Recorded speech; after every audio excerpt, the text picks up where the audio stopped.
Hello दोस्तों, ईर्ष्या 6 to 12 class में स्वागत है। आज हम लोग वर्ग 8 जो कि सामाजिक विज्ञान है, इसके सेकंड पार्ट पढ़ेंगे। इस सेकंड पार्ट का नाम है हम लोगों का भारत में अंग्रेजी राज्य की स्थापना। दोस्तों, हम लोग फर्स्ट पार्ट पढ़ लिए हैं। आप लोग से निवेदन है कि उस पार्ट को भी देख लीजिएगा, क्योंकि फर्स्ट पार्ट को देखने से ही सेकेंड पार्ट को समझ में आता है। चलते हैं, शुरू करते हैं। तो इस अध्याय को पढ़ने से पहले हम लोग को पाठ में पढ़ाया है कि जब यूरोप से भारत में अन्य देश आने लगे तो कैसे कैसे वो अपना व्यापार फैलाएं, कैसे शासन स्थापित किए, इस सब के बारे में, शासन के बारे में इस पाठ में पढ़ेंगे। और व्यापार कैसे फैलाएं हम लोग फर्स्ट पार्ट में पढ़ चुके हैं, फिर भी उसका थोड़ा बहुत जानकारी ले लेते हैं। तो जब देखिए भारत में क्या हुआ कि शुरू में ही व्यापार होता था। शुरू में व्यापार होता था कि जब भारत में जितने भी छोटे कारीगर थे, व्यापारी थे, वो लोग क्या करते थे कि अपना जो भी सामान बनाते थे, जो भी वस्तु बनाते थे, वो लोग कहाँ बेचते थे? अरब बेचते थे। यानी अरब क्या था? एक सौदागरों की भूमिका थी, वहाँ बेचते थे। और यूरोप के जितने भी देश थे वो लोग वहाँ से माल ले जाते थे। जो भी वस्तुओं को ले जाते थे, वहाँ से ले जाने में उनको जितना खर्च लगता था, वो सब खर्चों को जोड़ते हुए जो सामान वहाँ बेचते थे वो काफ़ी महंगी हो जाती थी। क्या हो जाता था? काफ़ी महंगी हो जाती थी। तो उन्होंने जलीय मार्ग से अब भारत में आना शुरू कर दिया था। तो एक लाल सागर से होते हुए 15वीं शताब्दी में, 15वीं शताब्दी बोले तो 1400 ईस्वी के बाद और 15वीं शताब्दी के पहले, जो कि हम लोग पहले पार्ट की वीडियो में शताब्दी के बारे में पूरी तरह से जानकारी विस्तार पूर्वक ले चुके हैं। दोस्तों, ये वीडियो थोड़ा लंबा हो सकता है, क्योंकि इस वीडियो में हम आप लोगों को एक ही वीडियो में 2 पार्ट को पढ़ाएंगे, क्योंकि यह पार्ट खुद ही लंबा है, खुद ही बड़ा पार्ट है। और इस पार्ट को हम एक ही वीडियो में पढ़ाएंगे, ताकि आप लोग विस्तार पूर्वक क्रमबद्ध तरीके से इसे पढ़ें, ताकि आप लोग क्या हो, कंसेप्ट क्लियर हो सके। दोस्तों, मैं जो भी वर्ड बोलूँ उसको आप लोग नोटबुक में लिख लीजिएगा, या एक बार सुनिएगा दोबारा लिख लीजिएगा, ताकि आप लोग एग्जाम के पहले जाएँ तो उस नोटबुक को पढ़कर जाएं और एग्जाम में कॉन्फिडेंस के साथ इसका उत्तर दे पाएँ। चलिए दोस्तों, टॉपिक शुरू करते हैं। तो बताया गया किताब में कि जब 1707 ईस्वी में हम लोग थे कि जब लाल सागर से व्यापार आने शुरू कर दिए, तो भारत के देखिए दक्षिणी भाग यहाँ पड़ता है। तो सबसे पहले पुर्तगाल अब आया। पुर्तगाल जो आया थे, एक अफ्रीका यहाँ पड़ता है और एशिया यहाँ पड़ता है। तो अफ्रीका में यहाँ पे जो एक पड़ता है उत्तमाशा अंतरिप, क्या पड़ता है? उत्तमाशा अंतरिप। इसे क्या बोलते हैं? Cape of Good Hope, Cape of Good Hope, ठीक है। उत्तमाशा अंतरिप, जिसे तूफान द्वीप भी बोलते हैं, तूफानी द्वीप भी बोलते हैं। ये क्या हुआ कि यहाँ पे एक भारतीय नाविक भेटाया, भारतीय व्यक्ति भेटाया, जिसके मदद से क्या हुआ, वास्को डी गामा भारत आया था 1498 ईस्वी में। 1498 ईस्वी में जब भारत आया तो यहाँ के जो कालीकट बंदरगाह पहुँचा था, तो कालीकट बंदरगाह वहाँ का शासक था जमोरिन। कौन था? जमोरिन। तो जमोरिन ने ही वास्को डी गामा का स्वागत किया, और वास्को डी गामा जमोरिन से ही भारत पर व्यापार करने की अनुमति मांगी, और जमोरिन ने अनुमति दे दी। तो जमोरिन सोचा भी नहीं था कि क्या ये लोग हमारे देश पर शासन भी स्थापित करेंगे। तो वास्को डी गामा जब भारत आए, उन्होंने यहाँ से व्यापार प्रारंभ कर दिया और 60 गुना लाभ कमाने लगे। तो यूरोप देशों में होड़ लग गई कि चलिए अब क्या करें, वहाँ भारत से व्यापार किया जाए। तो जानते हैं आप लोग अच्छी तरह से कि क्या यूरोप एक क्या है? यूरोप क्या है? एक ठंडी इलाका है। यूरोप क्या है? एक ठंडी मतलब प्रदेश है। वहाँ पर ठंडे प्रदेश है। वहाँ पर क्या होता था? ठंडे प्रदेशों में मीट सबसे अधिक खाया जाता था, जो कि गर्म मसाले का वो लोग प्रयोग करते थे। और देखिए, गर्म मसाला भारत का जो था उनको जच चुका था, यानी भारत के गर्म मसाले को हम मांग क्या होने लगी? बहुत अधिक होने लगी। यहाँ से गर्म मसाला बहुत मात्रा में यूरोप में जाने लगा। और वहाँ एक ठंडी प्रदेश होने के कारण जो कि ऊन वहाँ पे उत्पादन कम होता था, तो जो एशिया है यानी भारत है, ये यहाँ से वो लोग ऊन ले जाने लगे, ठीक है। फिर जो सूती वस्त्र था, इसको भी वहाँ जो यूरोप में ले जाने लगे। सूती वस्त्र उन्होंने क्या किया कि गर्मियों में पहनना शुरू किया, और उन्हीं को अपने ठंडी के दिनों में कपड़े के नीचे अस्त्र के रूप में प्रयोग करने लगे। तो देखिए, उन्होंने शासन स्थापना कैसे करना शुरू किया, क्योंकि देखिए, जब शाहजहाँ था, शाहजहाँ के जो 4 पुत्र थे, जो कि दारा शुजा मुराद ये सभी थे, उन लोगों में से आयोग उतना नहीं मिल पा रहा था, मतलब जो कि भारत पे एक शासन स्थापित कर सके। लेकिन एक औरंगजेब था जो कि कुछ दिनों तक चलाया। तो 1707 ईस्वी में औरंगजेब क्या किया था, औरंगजेब की मृत्यु हो गई थी। उसके बाद से कोई भी समृद्धशाली शक्तिशाली कोई भी राजा नहीं हो सका कि जो कि एक भारत के इतने बड़े भारत के साम्राज्य को शासन अच्छी तरीके से समुचित ढंग से चला सके। तो मुगल जो था भारत के बहुत छोटे छोटे राज्यों को क्या कर रखा था, अपने में वो जीत कर कब्जा किया हुआ था। जब सभी राज्य जाने की खुद मुगल जब सभी राज्य जाने की खुद मुगल क्या हो गया है, कमजोर हो गया है, तो उन्होंने अब क्या किया, अपना स्वतंत्र राज्य स्थापित करना शुरू कर दिए। तो हैदराबाद उन स्वतंत्र राज्यों में से जानते हैं नाम। तो हैदराबाद जो था वो क्या हुआ, पहले स्वतंत्र हुआ। हैदराबाद जो था स्वतंत्र हुआ। हैदराबाद को कौन स्वतंत्र किया था, निजाम उल मुल्क या इसका दूसरा नाम है चिंगलिज खान। दोस्तों आप इस वर्ड को जरूर अपने नोटबुक में लिखते चलिएगा ताकि आप लोग को जीके में भी मदद करे, क्योंकि बिना समझ के ज्ञान बेकार है। तो सिर्फ मेरी बातों को आप लोग कंसंट्रेट होकर सुनिएगा। आप लोग को ध्यान कैसे आकर्षित करना है, मैं आप लोगों को कोशिश करूंगा कि ध्यान आकर्षित अपने तरफ से अपने की ओर करता रहूं। और हैदराबाद देखिए, हैदराबाद को जो स्वतंत्र किए थे वो है चिंगलिज खान और निजामुल मुल्क, मतलब एक ही नाम है। और बंगाल का जो किए हैं मुर्शिद कुली खां। इस सब के बारे में हम लोग विशेष जानकारी लेंगे। मुर्शिद खान कौन प्रथा चलाई, अंग्रेजों के प्रति क्या उनका संबंध था, ये सब चर्चा करेंगे। अवध का और कर्नाटक का 2 नाम लिख दिए ताकि लोग कन्फ्यूजन करने वाले हैं, और सब बातों को मेरे सुनकर आप लोग पहुँच कर फिर दोहरा लीजिएगा। तो अवध का सआदत खान, कौन, सआदत खान, ठीक है। और कर्नाटक का सादुतुल्ला खान, ठीक है। उसके बाद से ये सब कंपनियां क्या होने लगी, स्वतंत्र होने लगी। और 15वीं शताब्दी से लेके 17वीं शताब्दी के बीच में कंपनियों में होड़ लग गई और कंपनी भारत में आने लगे। जैसे में थे पुर्तगाल थे, डच थे, अंग्रेज थे, फ्रांसीसी थे, स्वीडिश थे, डेनिश थे, और जो डेनमार्क था, ये सब क्या होने लगे, हॉलैंड थे, ये सब कंपनियां क्या होने लगी, भारत में आने लगे। अब ये सब कंपनियां जब भारत में आए तो उन्होंने सूती वस्त्र, नील, सोरा, देखिए पहले ही पाठ में हम समझाए थे कि भारत में सोरा था जो कि बारूद बनाने का प्रयोग आता है, और अंग्रेज इससे बारूद बना खुद भारत पर अटैक किए हैं और भारत को जीते हैं। कैसे जीते हैं, कौन कौन से राज्य स्थापित किए हैं, ये सब समझाएंगे। क्योंकि जितनी भी कंपनियां हैं या जितने भी यूरोप के देश हैं, इन्होंने भारत को 200 वर्षों तक, कितने वर्षों तक, 200 वर्षों तक क्या कर रखा है, गुलाम बना कर रखा है। अर्थात 200 वर्षों तक भारत पर साम्राज्यवाद वो अपना स्थापित कर रखा है। अब देखिए इन सब कंपनियों ने, इन सब मतलब देशों ने अपना कंपनी स्थापित कर दिया। जो कि सबसे पहले कंपनी स्थापित किया था हम लोगों का पुर्तगाल ईस्ट इंडिया कंपनी। पुर्तगाल ईस्ट इंडिया कंपनी का स्थापना हुआ था। सबसे पहले किस ईस्ट इंडिया कंपनी का स्थापना हुआ था, तो पुर्तगाल। उसके बाद से जो कि 1498 ही में स्थापित कर दिया था, जब आया था तब वहीं।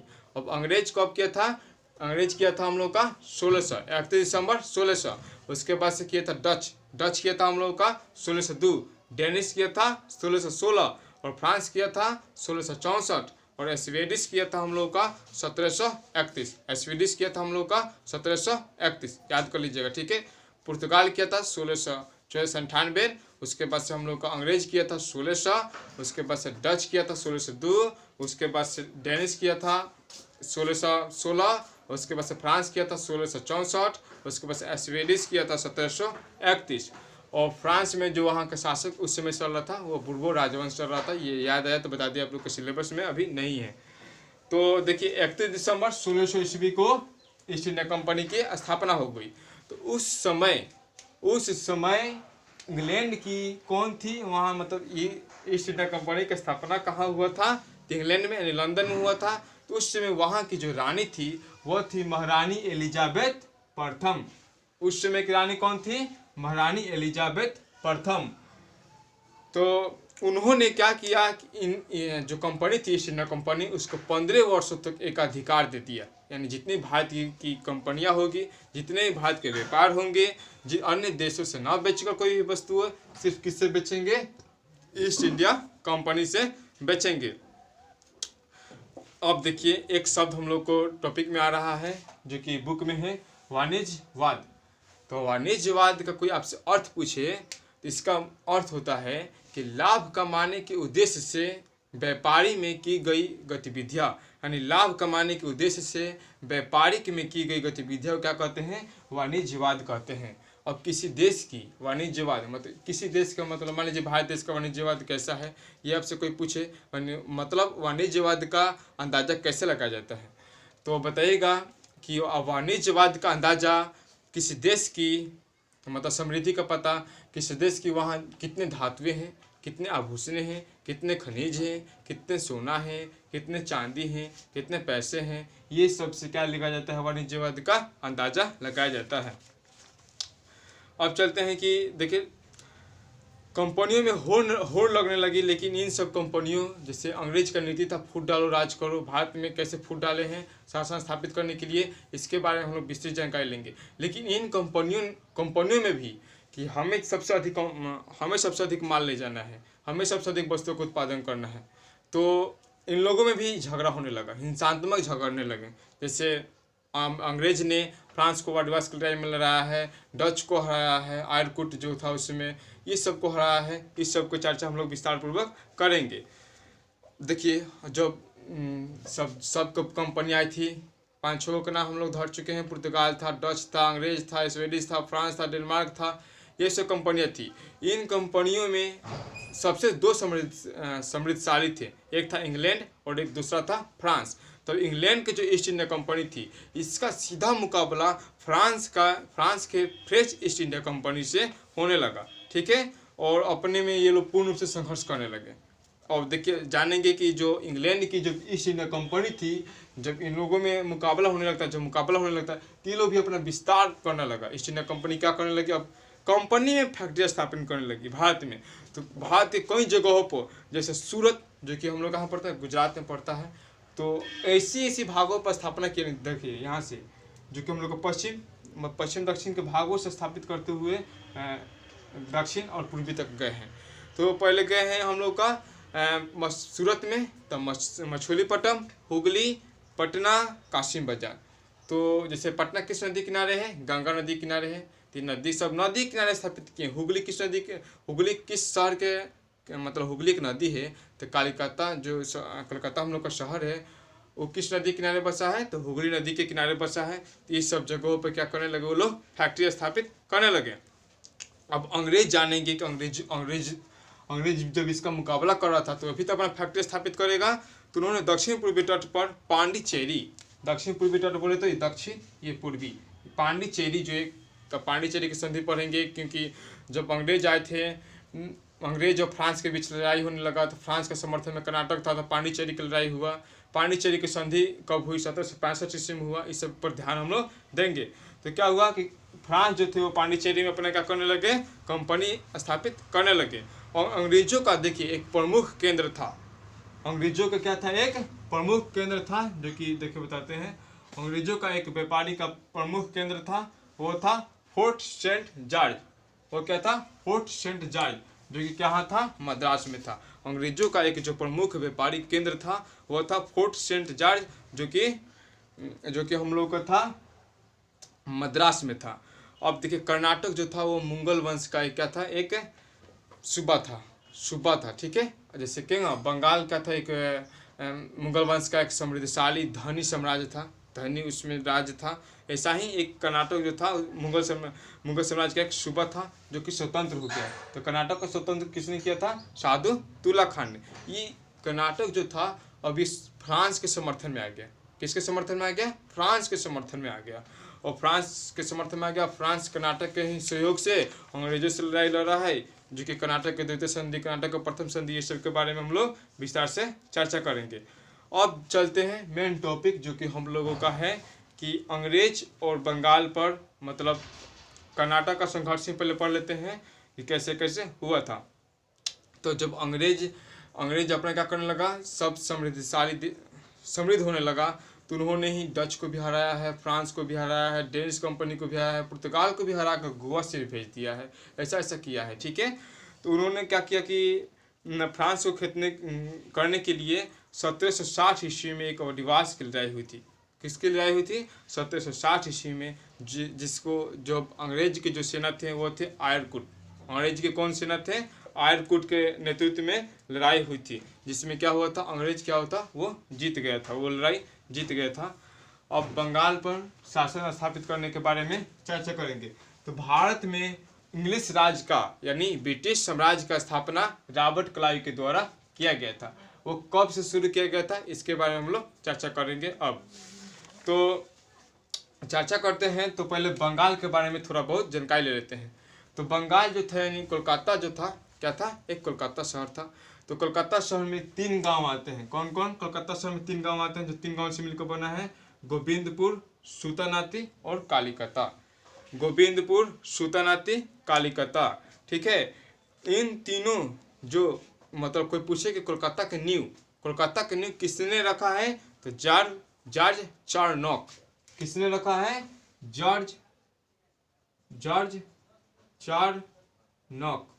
किस तरह से होता है कि मुंबई शहर की स्थापना किसने किया था, तो गेराल्ड ओंगियर। उसी तरह से पूछ सकता है कि कोलकाता शहर की स्थापना तो जॉर्ज चारनॉक ने किया था। अब इसमें कितने शहर आते थे, तो गोविंदपुर, सूतानाती और कालीकता, ठीक है। दोस्तों थोड़ा पानी पी लेते हैं।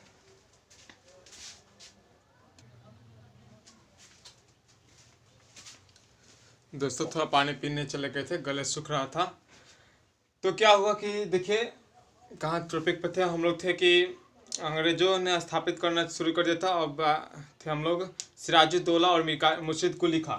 तो मुर्शिद कुली खां तो बंगाल जो कि मुगल वंश था उससे तो स्वतंत्र हो चुका था। मुगल वंश से क्या था, स्वतंत्र हो चुका था, लेकिन वो नियमित रूप से क्या करता था, नियमित रूप से अभी भी वो मुगलों को क्या करता था, कर देता था।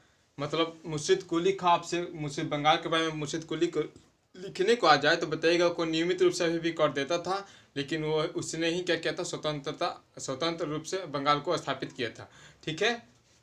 और जो कि था मुर्शिद कुली का 2 प्रथा चलाया था। पहली प्रथा का नाम था इराजदारी प्रथा, और सेकंड का था तकावी ऋण, जो कि कृषि जो होता था उसके लिए क्या थी, अग्रज भूमि यानी आगे आप लोग किसान खेती करते थे, उसके आगे के लिए मतलब जो भी ऋण लेना होता था, कर्ज लेना होता था, वह तकावी ऋण के द्वारा लेते थे, ठीक है। और जैसे बंगाल पर शासन पढ़ेंगे तो मुर्शिद कुली खान के पास से सुजाउद्दीन आया, सुजाउद्दीन के पास से सरफराज खान आया। ये सब इम्पोर्टेंट नहीं है। मुर्शिद कुली के पास से सुजाउद्दीन, सरफराज खान, ये सब इम्पोर्टेंट नहीं है। लेकिन एक अलवर्दी खान आया है, ये जो कि अलवर्दी खान इसको मार के आया है मुर्शिद कुली खान, और नियमित शासन देता था। लेकिन जो मुर्शिद कुली खान का उत्तराधिकारी जो अलवर्दी खान आया है वो बंगाल का नवाब बना है, ठीक है। कब? 1740 ईस्वी में। अलवर्दी खान 1740 ईस्वी में नवाब बना है। अलवर्दी खान क्या हुआ, यहाँ से इम्पोर्टेंट हुए क्योंकि उन्होंने क्या किया कि अपने शासन काल में बंगाल का जो कर होता था मुगलों के लिए वो देना क्या कर दिया, बंद कर दिया। और जो कि देने बंद करने के कारण उनको उस समय बंगाल को क्या कहा जाने लगा, भारत का स्वर्ग कहा जाने लगा। उस समय बंगाल को भारत का कहा जाने लगा, स्वर्ग कहा जाने लगा, क्योंकि उन्होंने बंगाल में कर देना साफा मना कर दिया। अंग्रेजों से भी उन्होंने संघर्ष किया। और देखिए जो कि अलाउद्दीन खान जो थे वो उनके जो उसके पास इनका उत्तराधिकारी हुए हैं सिराजुद्दौला। कौन हुए हैं? सिराजुद्दौला। और जो व्यापारी, उसमें व्यापारी जो थे वो उन पर नियंत्रण इन्होंने अलवर्दी खान जो था स्थापित कर रखा है। मतलब किसी को भी कर नहीं देने देता था, अंग्रेज को भी कर नहीं देने देता था। अंग्रेज भी सोचते थे कि कैसे हम लोग बंगाल जो एक धनी और बड़ा साम्राज्य है, क्योंकि बंगाल प्रांत में कौन कौन आते थे, बिहार आता था, उड़ीसा आता था, झारखंड आता था, खुद पश्चिम बंगाल भी आता था। इस सब इतने बड़े साम्राज्य को कैसे प्राप्त किया जाए, कैसे इस पर शासन किया जाए, वो भी अंग्रेज अपना नीति बना रहे थे कि फूट डालो राज करो, कैसे इसमें नीति लगाया जाए। तो देखिए सिराजुद्दौला बना, इन्होंने भी अंग्रेजों को तन मन धन से विरोध किया। और क्या किया इन्होंने, जो कि अंग्रेजों को कर नहीं देना चाहते थे, तो अंग्रेजों ने इनसे राय लड़ा। कैसे राय लड़ा? पहले कि सिराजुद्दौला ने अंग्रेज के कितने सैनिकों को 146, अंग्रेज के 146, देखिए 146 सैनिकों को एक छोटे से कोठरी में बंद कर दिया। किस तारीख को बंद किया था? 20 जून 1756 ईस्वी को, 20 जून 1756 ईस्वी को 146 आदमी को बंद कर दिया।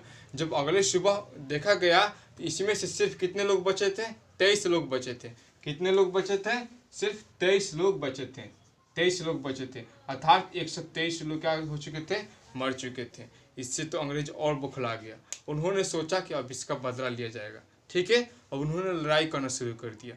1 साल बाद पुनः बंगाल पर उन्होंने एक लड़ाई लड़ा है। उसमें भी उन्होंने फुट डाल राज करने की नीति से लड़ा है, क्योंकि सिराजुद्दौला के पास एक बहुत बड़ा जो कि अपने उनके पास क्या थे? करीब 30,000 सैनिक थे। तो अंग्रेजों के पास एक छोटी सेना थी, तो उन्होंने फुट डाल राज को नीति से अपनाया और सिराजुद्दौला का जो कि मीर जाफर जो था उसको फोड़ दिया और बोला कि तुम मेरे साथ आ जाओ, मैं तुमको बंगाल का क्या बना दूंगा? नवाब बना दूंगा। तुमको बंगाल का क्या बना दूंगा? नवाब बना दूंगा, और जितने भी तुम्हारी बंगाल की शक्तियाँ होगी तुमको दे दूंगा। लेकिन जो मीर जाफर था वो रॉबर्ट क्लाइव का क्या था? कठपुतली, जो कि हाथों पर जैसा भी चाहे वैसा क्या कर सकता, मीर जाफर को घुमाता था, ठीक है। तो 30,000 सैनिकों के साथ लड़ाई हुआ।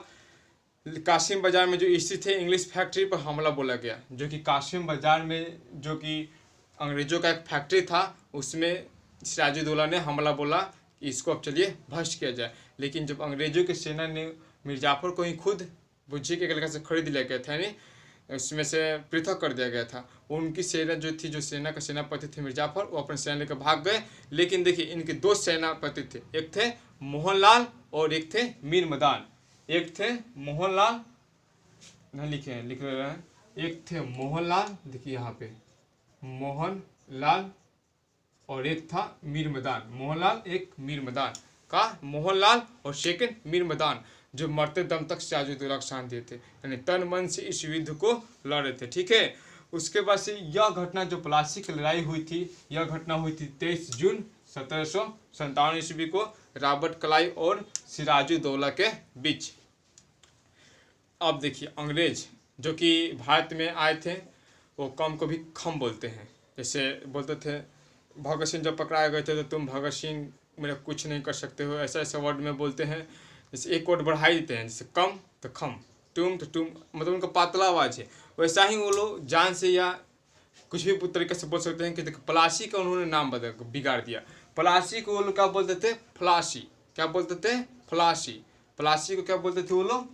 फ्लासी। देखिए इस तरह से फ्लासी, फ्लासी बोलते थे, प्लासी को फ्लासी बोलते थे।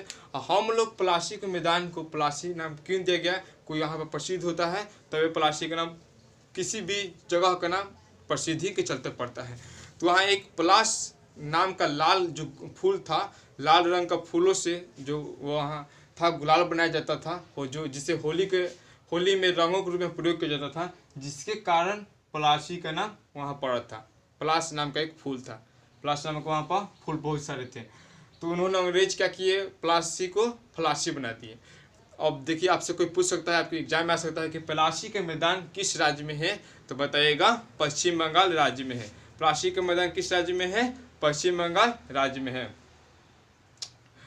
अब जो कि कासिम बाजार जो रॉबर्ट क्लाइव अटैक किए थे, वो किस नगर में था? तो मुर्शिदाबाद के पास, मुर्शिदाबाद जो था वो प्लासी का मैदान जो है वो मुर्शिदाबाद के पास में है, नज़दीक में है, वहाँ वो था, मतलब जगह वहाँ पे था। अब देखिए अंग्रेजों में जो बंगाल में जब अंग्रेज अब स्थापित कर चुके थे, तो वहाँ बंगाल में भी एक फैक्ट्री बना जिसे फोर्ट विलियम नाम दिया गया था। क्या नाम दिया गया था? Fort William. क्या नाम दिया गया था? Fort William. तो फोर्ट विलियम के जो पहला प्रेसिडेंट थे, प्रथम प्रेसिडेंट थे, वो फोर्ट विलियम में थे, ठीक है। इसलिए उनका नाम यही दिया गया था, नाम दिया गया था। उसमें उन्होंने कलकत्ता में जो कि 3 गाँव से मिलकर बना है, वो गांव कौन कौन सा है? हम लोग का गोविंदपुर है, सूतानाती है और कालीकता है। गोविंदपुर है, सूतानाती है और कालीकता है, जो कि 12 रुपया के रूप में क्या होता था पहले, इनको जमींदारी के रूप में कर देना पड़ता था। लेकिन जो कि 3 गांव से मिलकर बना है, उसके बाद अंग्रेज इस पर खुद अधिकार करने लगे हैं। और आपसे कैसे पूछ सकता है कि कोलकाता है, इस शहर का नींव किसने डाला था? तो कोलकाता जो है का नींव जैक चरनाक ने डाला था। जैसे नहीं होता है कि मुंबई शहर का नींव किसने डाला था? तो गिराल्ड ओंगियर ये आप लोग की किताब में नहीं है, लेकिन याद है तो आप लोग को बता देंगे एग्जाम्पल के थ्रू। तो ऐसा ही आपसे पूछ सकता है कोलकाता का नींव तो जब चाणक्य ने डाला था। कोलकाता कितने शहर से मिलकर बना है? 3, गोविंदपुर, सुल्तानाती और कालीकता। उसके बाद से मुर्शिद कुली खां और सिराजुद्दौला अलवर्दी खान के बारे में जानेंगे कि अलवर्दी खान जो था वो मुगलों को भी कर नहीं देता था, जिसके कारण बंगाल को भारत का स्वर्ग उसके समय में कहा जाने लगा। अब देखिए कंपनी में जो कि मुगल सम्राट जो था फर्रुखसियर, कौन था? फर्रुखसियर, फारूक इस तरह से लिखाता है फर्रुखसियर जो था जो 1770 ईस्वी में शाही फरमान की प्राप्त किया था, मतलब वहाँ शासक बना था। उन्होंने 3000 रुपये वार्षिक कर के बदले कोई अन्य कर बंगाल में व्यापार करने की अनुमति मिल गई। यानी फर्रुखसियर से क्या किया अंग्रेजों ने, मतलब व्यापार करने की जितने भी मुगल वंश शासन करता था उससे अनुमति मांग ली मात्र 3000 रुपये के कर पर। फर्रुखसियर को मतलब इसका दूसरा नाम क्या है? घृणित कायर। फर्रुखसियर का कोई पूछ सकता है कि इसका उपनाम क्या है, मतलब इस उपाधि इसे किस नाम से अन्य नाम से पुकारा जाता है, तो आप लोग बताइएगा घृणित कायर। इसके समय में अंग्रेजों ने क्या किया कि इसे 3000 रुपये पर व्यापार करने की क्या कर ली? अनुमति मांग ली। पहले वो लोग क्या करते थे अंग्रेज कि पहले कर देते थे, लालच देते थे, उसके बाद से वो दिमाग लगाकर उस पर शासन स्थापित कर लेते थे। जैसे वाडिवास का युद्ध 1760 ईस्वी में हुआ है, जो कि अंग्रेजों के जो सेना थे आयरकुट के नेतृत्व में क्या हुआ था? लड़ाई हुआ था, जिसमें अंग्रेज सेना क्या होते जीत गया था। उसमें फ्रांस में जो था कर्नाटक भी सहयोग दिया था, तब भी अंग्रेज जीत गया था। ऐसा अंग्रेज सभी कंपनियों को से जीतते हुए, भारत के सभी शासकों से जीतते हुए अपना शासन स्थापित करने लगता है। उसके बाद से पढ़ते हैं नेक्स्ट टॉपिक हम लोग का है, देखिए अमीर जाफर, जो कि अब बक्सर के युद्ध पर हम लोग आ रहे हैं। तो फर्रुखसियर से क्या किया था? उन्होंने फरमान प्राप्त कर चुका था कि हम क्या करेंगे कि व्यापार करने में छूट की प्राप्ति उनको मिल चुकी थी, अब कर और नहीं देना है। तो सोचा कि मीर जाफर को हटाकर मीर कासिम को शासक बनाया जाए, क्योंकि मीर जाफर क्या था? एक हाथ का कठपुतली था। मीर जाफर क्या था? उस समय अंग्रेजों का हाथ का कठपुतली था। अंग्रेज चाहते तो बंगाल पर क्या कर सकते थे?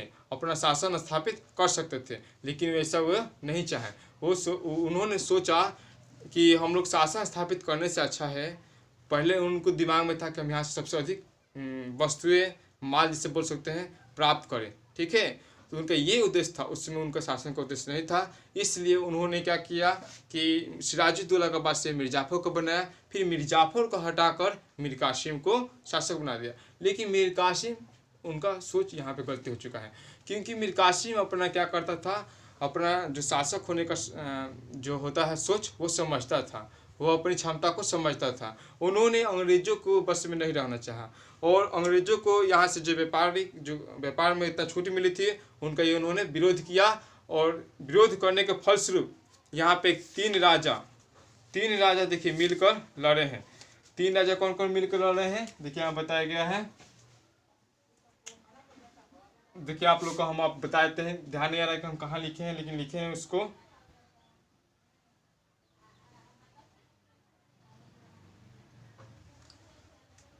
हाँ देखिए यहाँ पे लिखे हैं कि बक्सर का युद्ध, जो कि 3 बक्सर का युद्ध जो कि 1700 कितने में हुआ था? 64।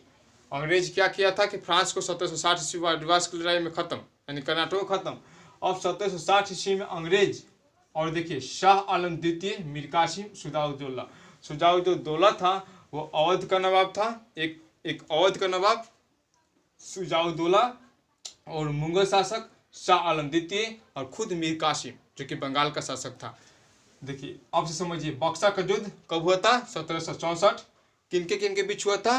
अंग्रेज। और आपसे कोई पूछे और विपरीत में मतलब विपक्षी में कौन थे, तो बताइएगा मुगल वंश के शाह आलम द्वितीय, बंगाल के मीर कासिम, और अवध के शुजाउद्दौला। ये 3 शासक मिलकर बक्सर का युद्ध लड़े, लेकिन माना जाता है कि तीनों शासक क्या हुए? भाग चले और हार गए हैं, ठीक है, हार गए हैं। इसके बाद से फिर मीर जाफर बंगाल का शासक बनता है। फिर इसके बाद से क्या होता है कि मिर्जाफर बंगाल का शासक बनता है, क्योंकि रॉबर्ट क्लाइव का क्या था, कठपुतली था, जब चाहो तब बनाओ, जब चाहो तब हटाओ। ठीक है, उसके बाद से जब अब टॉपिक एक आता है कि बक्सर। बक्सर का नाम बक्सर कैसे पड़ा, इसके बारे में हम लोग चर्चा करेंगे। तो देखिए बक्सर जो था, वो जो वहाँ पर सबसे अधिक वेद रचने वाले ऋषि सबसे अधिक हुए हैं। बक्सर में क्या हुए हैं, वेदों के रचयिता सबसे अधिक हुए हैं, यानी ग्रंथ रचने वाले ऋषि, जिसे हम लोग कह सकते हैं कि यहाँ इसको पहले का नाम था बक्सर का वेदगर्भ। क्या था, वेदगर्भ, यानी बक्सर को वेदगर्भ कहा जाता था। उसके बाद से वेदगर्भ से हुआ है अगसर, अगसर हुआ है, तब व्याघ्रसर, तब बघसर, तब बक्सर। इसी पर हम लोग चर्चा करेंगे। तो वेदगर्भ कहा जाता था।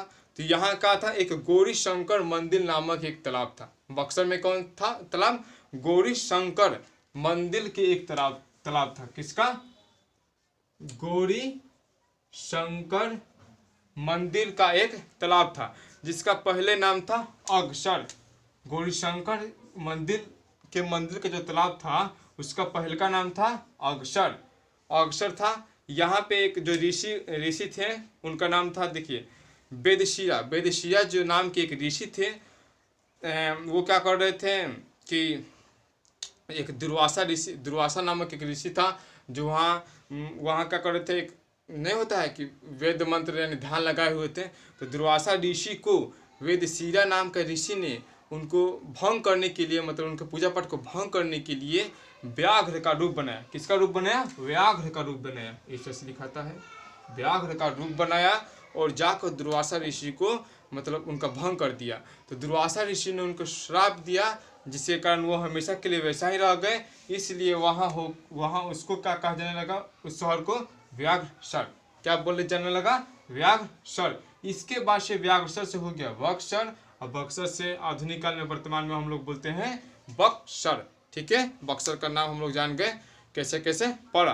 अब देखिए, अंग्रेजों के समय एक दस्तक हुआ करता था, जहां अंग्रेज क्या करते थे, अपने फैक्ट्री का जो अध्यक्ष होता था, वो अपने जब भी कंपनी के सामान जितने भी संबंध होते थे, वहाँ पर लिखने पढ़ने का काम हुआ करता था। किसमें, दस्तक में। दस्तक बोले तो हम लोग माइंड मैपिंग कर सकते हैं, क्योंकि किसी भी चीज़ को माइंड मैपिंग कर याद करने से हम लोग को बहुत दिनों तक याद रहता है। तो दस्तक को हम लोग कर सकते हैं दफ्तर से। तो दफ्तर के इंग्लिश में क्या कहते हैं, ऑफिस। ऑफिस में क्या होता है, लिखा जोखे वाला काम होता है, उससे हम लोग याद कर सकते हैं। अब देखिए मुंगेर, और मुंगेर के बारे में पढ़ते हैं, क्योंकि अब बंगाल का जो राजधानी परिवर्तन है वो थोड़ा सा ध्यान देते हैं। तो ढाका के बाद से जो कि मीरकाशी में आया है, मुर्शिदाबाद आया, मुर्शिदाबाद से मुंगेर आया है, मुंगेर से फिर कोलकाता बने, मुंगेर से कोलकाता कौन लाया है, अंग्रेज लाए हैं। इस सब के बारे में जानते हैं, ये सब याद कर लीजिएगा, क्योंकि आप लोगों के एग्जाम में ऑब्जेक्टिव के थ्रू भी पूछ सकता है, सब्जेक्टिव के थ्रू पूछ सकता है कि बंगाल की राजधानी क्रम बताइए। तो ढाका से मुर्शिदाबाद, मुर्शिदाबाद से मुंगेर, मुंगेर से कोलकाता, कोलकाता शहर का नींव जाब चाणक्य ने डाला था। ठीक है, और मुंगेर जो कि बिहार जिला में पड़ता है, यहाँ पे बंदूकों एवं तोपों की कारखाना के लिए प्रसिद्ध है। मुंगेर किसके लिए प्रसिद्ध है, तो बंदूक और तोपों के कारखाना के लिए प्रसिद्ध है। और 1764 ईस्वी में हुआ था, तो अंग्रेज का हेक्टर मुनरो और फ्रांस का कौन था, आयरकुट, सॉरी बता देते हैं, जो कि हाँ बक्सर का जो 1764 ईस्वी में क्या हुआ था, बक्सर का युद्ध हुआ था। तो अंग्रेज और शाह आलम द्वितीय, मीर कासिम शुजाउद्दौला। तो अंग्रेज का कोई पूछ सकता है कि सेनापति कौन था, लड़ने वाला कौन था, जैसे रॉबर्ट क्लाइव जानते हैं, उधर सर आयरकुट जानते हैं। तो इधर अंग्रेज का कौन था, हेक्टर मुनरो। कौन था, हेक्टर मुनरो। इस तरह से लिखा था, हेक्टर मुनरो, हेक्टर मुनरो, जो कि अंग्रेज का सेना था, वो ये तीनों शासकों को हराया था। ठीक है, इसके 1765 ईस्वी में शुजाउद्दौला और शाह आलम ने इलाहाबाद में क्लाइव के साथ समझौता कर लिया, मतलब कि हम लोग अब आपसे नहीं लड़ेंगे, आपके अंडर में हम लोग आ गए 1765 ईस्वी में। और मीर कासिम को तो मार ही दिया गया है। ठीक है, उसके बाद से बिहार हुआ, बंगाल हुआ, उड़ीसा हुआ, इस सब को क्या हुआ, अंग्रेज अपने में कब्जा कर लिए, अर्थात दीवानी इनको प्राप्त होगी। दीवानी बोले तो अब इन पर अधिकार कर व्यापारी अब वो लोग कर सकते थे। और प्लासी के युद्ध के बाद वो चाहते तो वहाँ शासक स्थापित कर सकते थे, लेकिन उन्होंने सिर्फ क्या अपना उद्देश्य बनाए रखा कि हमें यहाँ सिर्फ क्या करना है, व्यापार करना है अभी उन्होंने जोर नहीं दिया है इस पर कि हम लोग उस पर, उन्होंने इस पर जोर नहीं दिया कि हम लोग अब क्या करें कि शासन करें। उस बक्सर के युद्ध के बाद उन्होंने क्या किया है, शासन स्थापित किया है। और भारत में ये सब जैसे पश्चिम बंगाल हुआ, बंगाल बिहार हुआ, उड़ीसा हुआ, ये सब क्या करने लगे, अब अंग्रेजों से संधि करने लगे, समझौता करने लगे। अब इसी के बारे में पढ़ेंगे कि सहायक संधि क्या होती है, रेजिडेंट क्या होता है, इसके बारे में हम लोग चर्चा करेंगे। तो सहायक संधि के बारे में जानते हैं। तो सहायक संधि जो अंग्रेजों ने भारत का अधीन करने के लिए रखा था। देखिए सहायक संधि किसके लिए रखा था कि तुम मेरे अधीन आ जाओ, मैं तुमसे लड़ाई झगड़ा नहीं करूंगा। तो सहायक संधि अंग्रेजों ने भारत का अधीन करने के लिए रखा था और अपने सैनिकों को उसमें क्या करता था, भेजता था।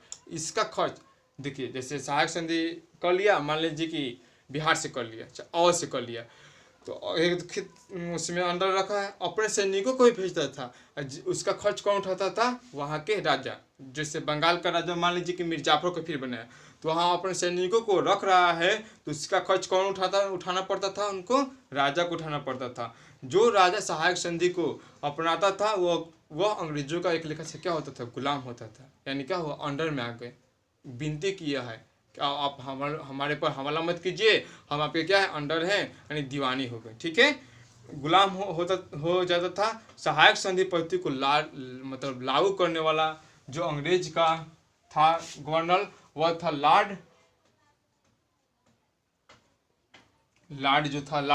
वेलेस्ली। लॉर्ड वेलेस्ली बोल सकते हैं, यहाँ पे देखिए लॉर्ड वेलेस्ली जो था वो था जो सहायक संधि को लागू किया था। अब यहाँ पे देखते हैं रेजिडेंट क्या है, एक टॉपिक रेजिडेंट। तो देखिए सहायक संधि में पढ़े कि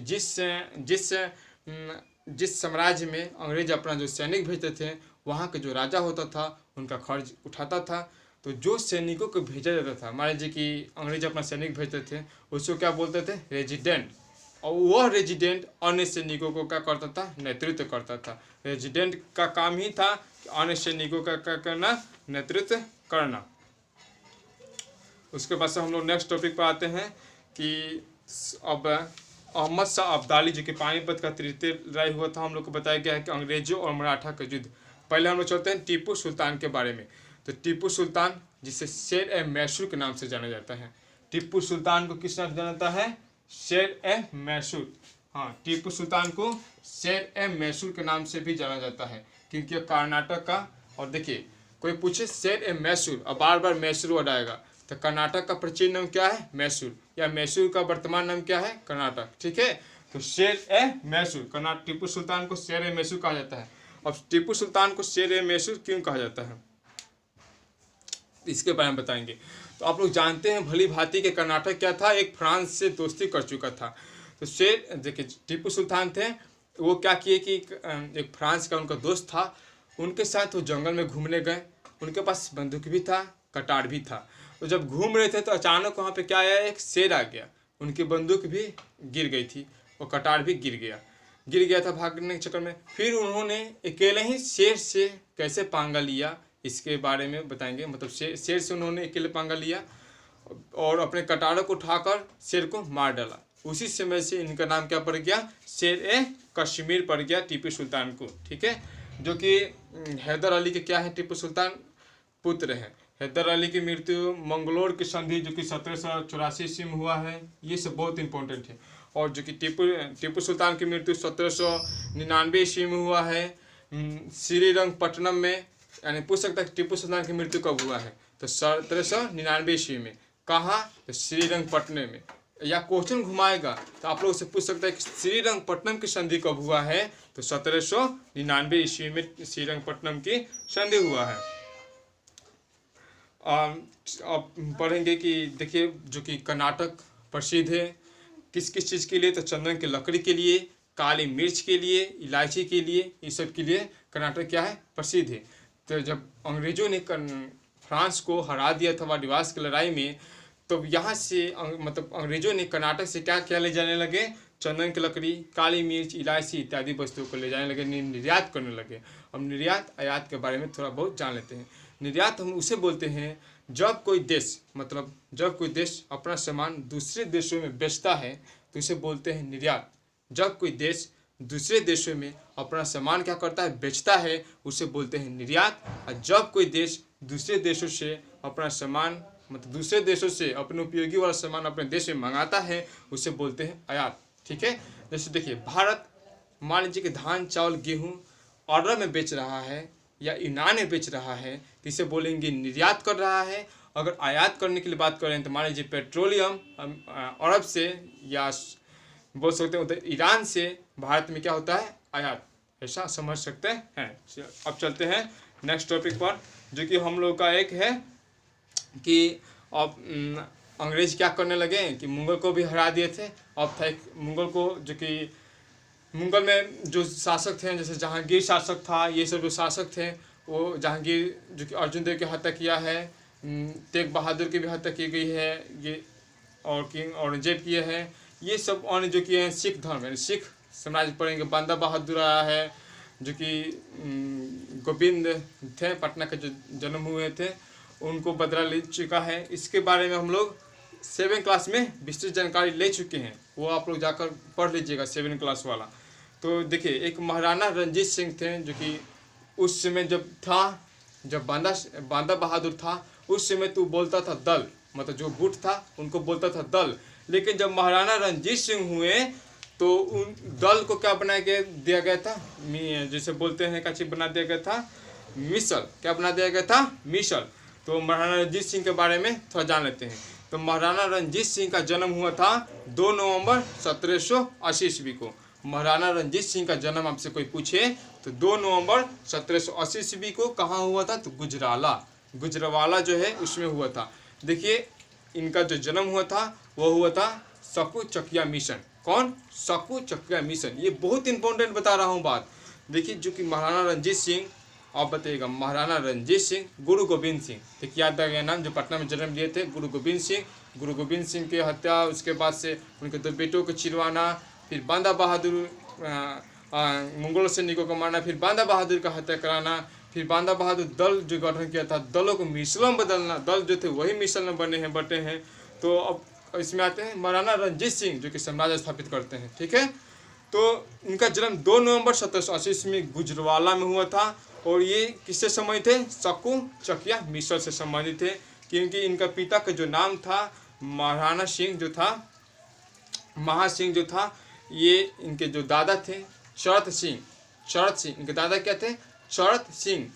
इन्होंने 12 जो मिसल बांटे थे उनमें सकू चकिया मिसल को क्या माना था, श्रेष्ठ माना था, क्योंकि इनका जन्म एक मुखिया परिवार में हुआ था। किसके परिवार में हुआ था, मुखिया परिवार में हुआ था। ठीक है, तो महाराणा रंजीत सिंह के बारे में जान के इन्होंने भी अंग्रेजों के साथ युद्ध करा है, लेकिन अंततः इनको हार मिली है। शुरू में अंग्रेज क्या करते थे, शुरू में अंग्रेज जो थे महाराणा रंजीत सिंह का आदर सम्मान करते थे। क्या करते थे, आदर सम्मान करते थे। किस तरह से, अंग्रेज जो गांधी जी जब आए थे तो गांधी जी को भी शुरू में आदर सम्मान करते थे अंग्रेज, और गांधी जी भी उनको समझते थे कि भारत में क्या कर सकते हैं, एक अच्छे साम्राज्य का स्थापित कर सकते हैं और सुशासन भारत को समृद्धशाली बना सकते हैं। लेकिन जैसे जलियांवाला बाग हत्याकांड होता है तो उनको आंख खुल जाता है और पता चलता है कि नहीं, ये अंग्रेज हम लोगों के लिए नहीं है, ये कुछ भी कर सकता है। क्योंकि जनरल डायल एक ऐसा डायलॉग बोल चुका था कि जब तक गोली मारो तब तक कि ख़त्म ना हो जाए। सोचिए कितने लोग मारे गए थे, 12-13 लोग मारे गए थे उस समय उधम सिंह देखे थे और उनको मार दिया था गोली। ठीक है, अब चलते हैं नेक्स्ट टॉपिक जो हम लोग का है कंपनी और पंजाब। कंपनी मतलब महाराणा रंजीत सिंह का जो शासन था, इनका जो शासन था लाहौर में था। इनका शासन क्या था, लाहौर में था। लाहौर कहाँ पड़ता है वर्तमान में, तो पंजाब पाकिस्तान में चला गया है। तो आधुनिक जब भारत पढ़ेंगे, जब इसके बाद जैसे जैसे 8वां क्लास टॉपिक खेलते जाएंगे मतलब पढ़ते जाएंगे, बुझिए कि आप लोगों को उतना ही समृद्धशाली, क्योंकि 8वां क्लास ही ऐसा क्लास है जिसको आप लोग पढ़ लीजिएगा तो पूरे भारतीय आधुनिक भारत या प्राचीन भारत सभी इतिहास के बारे में आप लोग जानकारी प्राप्त कर चुके होंगे। ठीक है, तो आप प्लीज़ 8वां के जितने भी इतिहास के वीडियो आप लोग को दिया जा रहा है, आप लोग उसे ध्यानपूर्वक 2 बार जरूर सुनिएगा। तो पंजाब पर अंग्रेजों का शासन स्थापित होने लगा, जैसे पंजाब, कश्मीर, आधुनिक हिमाचल प्रदेश, इस सब के बारे में अंग्रेज शासन करने लगे, जो आदर करते थे। फिर इन्होंने भी विरोध किया, ऐसा ही हुआ जैसे गांधी जी के साथ हुआ था। अब विलय नीति, मतलब अंग्रेज अब क्या करने लगे, सीधे युद्धों के अलावा अब राज्य को अपने में, अब युद्ध हो गया, मतलब अंग्रेज ढेर कमजोर हो गए थे। पहले तो सहायक से नहीं समझाए, तो विलय नीति उन्होंने चालू कर दिया। विलय नीति भी एक ऐसा ही बहाना था कि इस नीति के अंतर्गत अगर किसी शासक की मृत्यु हो जाती थी, मान लीजिए कि अवध का ही शासक है, अगर उसका मृत्यु हो जाता था और उसका पुत्र नहीं है, मान लीजिए कि जैसे किस तरह से कि रजिया सुल्तान इल्तुतमिश की बेटी थी ना, तो उसका पुत्र नहीं था, तो इस विलय नीति के द्वारा रजिया सुल्तान नहीं बन सकती थी। तो ऐसा ही है कि उसका पुत्र नहीं होता था तो उसके कंपनी को अपने नियंत्रण में ले लेता था। मतलब देखिए अब ये अंग्रेज जो थे युद्ध करना छोड़ दिए। देखिए अब नियम बना लिए हैं कंपनी के द्वारा, ईस्ट इंडिया कंपनी के द्वारा, कि अगर किसी साम्राज्य के अगर राजा मर जाता है, उसका पुत्र उसका उत्तराधिकारी नहीं होता है, मतलब उसका पुत्र नहीं है, तो वह जो साम्राज्य है वह कंपनी के अधीन आ जाएगा और कंपनी हुकूमत की स्थापना होता है और संपूर्ण भारत पर कंपनी का क्या होता है, नियंत्रण हो जाता है। कब? 1856 ईस्वी में। 1856 ईस्वी में संपूर्ण भारत पर कंपनी अब नियंत्रण कर चुका है। अब 1857 ईस्वी में 1857 की क्रांति पढ़ेंगे, वो अगले पाठ में जो अब जब आएगा 1857 क्रांति उसमें पढ़ेंगे। और कंपनी ने भारतीय सेना के पास अब बेहतरीन तोपें और बंदूकें सिखाना शुरू कर दी ताकि भारत पर और अधिक दिनों तक शासन करना शुरू कर दिया जाए। चलते हैं अब इसके प्रश्न उत्तर पर दोस्तों। इसका प्रश्न उत्तर है पहला हम लोग का, इस आशा करता हूं कि जो सेकंड पार्ट है इसका थ्योरी आप लोग विस्तार पूर्वक पढ़ लिए होंगे, आप लोग को समझ में आ गया होगा। यदि आप लोग को समझ में आ गया हो तो इसे ज़रूर सब्सक्राइब, शेयर और अपने दोस्तों को ज़रूर इस इंस्टीट्यूट के बारे में बताइए ताकि वो भी समाज पढ़ सके। अधिकांशतः 8वां क्लास के लोग सिर्फ मैथ, विज्ञान या कोई अन्य विषय पर ध्यान देते हैं। कृपया आप लोग ऑफलाइन भी पढ़ते होंगे, इस विषय पर ध्यान दीजिए ताकि जो इतिहास है आप लोग का स्ट्रांग हो जाए। 8वां क्लास का जो विज्ञान विषय है वो भी आप लोगों को इस चैनल पर मिल जाएगा, जो ऐसा ही वीडियो एक ही वीडियो में पढ़ाया जा रहा है। तो चलते हैं प्रश्न उत्तर पर।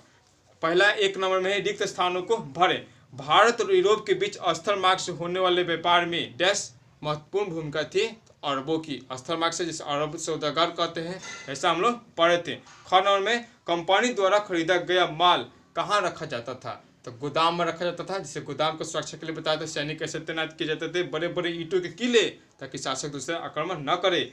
एक के बाद एक कई लड़ाइयों ने मराठों को क्या कर दिया? कमजोर कर दिया। भर दीजिएगा। उसके बाद देश अंग्रेजों के साथ सबसे पहले सहायक संधि किसने स्वीकार किया था? तो हैदराबाद के निजाम उल मुल्क ने, जिसे चीन किलिच खान बोलते हैं, उन्होंने ही सर्वप्रथम अंग्रेजों का क्या किया था? संधि स्वीकार किया था। डैश ने विलय नीति का अनुसरण किया था। तो लॉर्ड जो ब्लेजली था, उन्होंने विलय नीति जो होता है उसको लागू किया था। सही गलत बताना है, ठीक है। यूरोप के व्यापारी भारत में अपना माल बेचने और बदलने से यहाँ से सोना चांदी लेते थे। गलत, सोना चांदी यहाँ से नहीं लेते थे, वो माल देकर सोना चांदी नहीं लेते थे, सोना चांदी देकर माल लेते थे, ठीक है। ईस्ट इंडिया कंपनी को भारत में व्यापार करने का एक अधिकार मिल गया था। सही। कौन दिए थे? महारानी एलिजाबेथ। कितने वर्षों के लिए? 15 वर्षों के लिए। भारतीय राज्य एकता के अभाव में एक एक कर अंग्रेजी शासन के अधीन होते चले गए। सही। एक कर मुक्त व्यापार को राजस्व का काफी नुकसान हो रहा था। ये भी सही है। अब चलते हैं प्रश्न उत्तर पर। प्रश्न उत्तर में है हम लोगों का, यूरोप की व्यापारी कंपनियां ने क्यों भारत के राजनीतिक मामलों में हस्तक्षेप करना शुरू कर दिया? तो देखिए, औरंगजेब की मृत्यु के बाद भारत क्या हुआ? छोटे छोटे राज्य में बंटने लगे, जो कि ये है हैदराबाद, बंगाल और ये सब छोटे छोटे राज्य में बंटने लगे। देखिए मैं परिभाषा को समझा दे रहा हूँ, अपने माइंड से लिखिएगा, क्योंकि पूछता है, कहता ही है एग्जाम में कि विद्यार्थी यथासंभव अपने शब्दों में उतर दें, ठीक है। तो छोटे छोटे राज्यों में बट गया। ये राज्य कमजोर होते थे, ये एक दूसरे राज्य को हड़पने झगड़ते रहते थे। इन परिस्थितियों को लाभ उठाने के लिए भारत के राजनीतिक मामलों में हस्तक्षेप करना अंग्रेजों ने या यूरोप के देशों ने प्रारंभ कर दिया। इसे राज्य को अपने अधिकार में लेने का प्रयास किया, जिससे वे बिना कर दिए स्वतंत्रता पूर्वक व्यापार करने लगे, ठीक है। समझ कर लिख लीजिएगा। ये मेरी बातों को सुन कर पोज कर धीरे धीरे परिभाषा में लिख लीजिएगा। अंग्रेज बंगाल पर क्यों अधिकार करना चाहते थे? सेकंड क्वेश्चन है। तो उस समय बंगाल भारत का क्या था? एक समृद्धशाली धनी राज्य था, जहां पर अंग्रेजों ने अपनी व्यापारी कोठियां बना रखी थी, जैसे फोर्ट सेंट जॉर्ज, कासिम बाजार, ये सब क्या थी, बना रखी थी। कासिम बाजार के नजदीक ही मुर्शिदाबाद में प्लास्टिक लय लड़ा गया है, जो सिराजुद्दौला ने अटैक किया था। ठीक है, वे चाहते थे कि यहाँ के राजस्व से यहीं के व्यापारी कारीगरों से वस्तु खरीद कर जो कि व्यापार करे, ताकि इंग्लैंड से हमें सोना चांदी नहीं लाना पड़े। इंग्लैंड से जो सोना चांदी लाकर भारत में देकर व्यापार करते थे वो नहीं लाए, इसके लिए वो यहाँ पे कब्जा करना चाहते थे। इन्हीं कारणों से वे बंगाल पर अपना अधिकार करना चाहते थे। थर्ड क्वेश्चन है कि किन परिस्थितियों में भारतीय शासकों ने सहायक संधि की शर्तों को स्वीकार किया। तो भारतीय शासक जो थे ईस्ट इंडिया कंपनी की सैनिक से शक्ति थे, डरते थे, उन पर ईस्ट इंडिया कंपनी आक्रमण न करे, इस डर से वे क्या करते थे, सहायक संधि को स्वीकार करते थे। और ये भी बताएं कि हम आपसे लड़ेंगे नहीं, आप हम आपके अंडर आ गए, आप कर मत दीजिए, आप हमारे से मतलब क्या कीजिए, दीवानी प्राप्त कर लीजिए। दीवानी बोले तो कर उसमें होता है, कर लीजिए। इसमें कंपनी की सेना शासक के राज्य में रहती थी, उसका खर्च जिससे हम बताए थे कि रेजिडेंट उल्ला, वही बात आप लिख लीजिएगा। प्लासी और बक्सर के युद्धों में आप किसे निर्णायक मानते हैं और क्यों। तो प्लासी और बक्सर का युद्ध, बक्सर का नाम बक्सर कैसे पड़े ये याद रखिएगा, प्लासी का नाम प्लासी कैसे पड़े ये याद रखिएगा। सब टॉपिक पर चर्चा कर चुके हैं।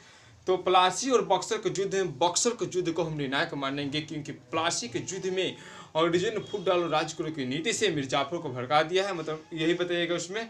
और अन्य सेनापति का उसमें सहयोग नहीं दिए हैं, लालच देकर अपनी क्या किया है, अपने मिला लिया है, जिससे सिराजुद्दौला हार गया है। लेकिन बक्सर के युद्ध में तीनों सेना ने लड़ा है, फिर भी ये जो थे शाह आलम द्वितीय और शुजाउद्दौला अवध के नवाब, इन्होंने संधि कर ली है और मीर कासिम को मार दिया गया है अंग्रेजों ने।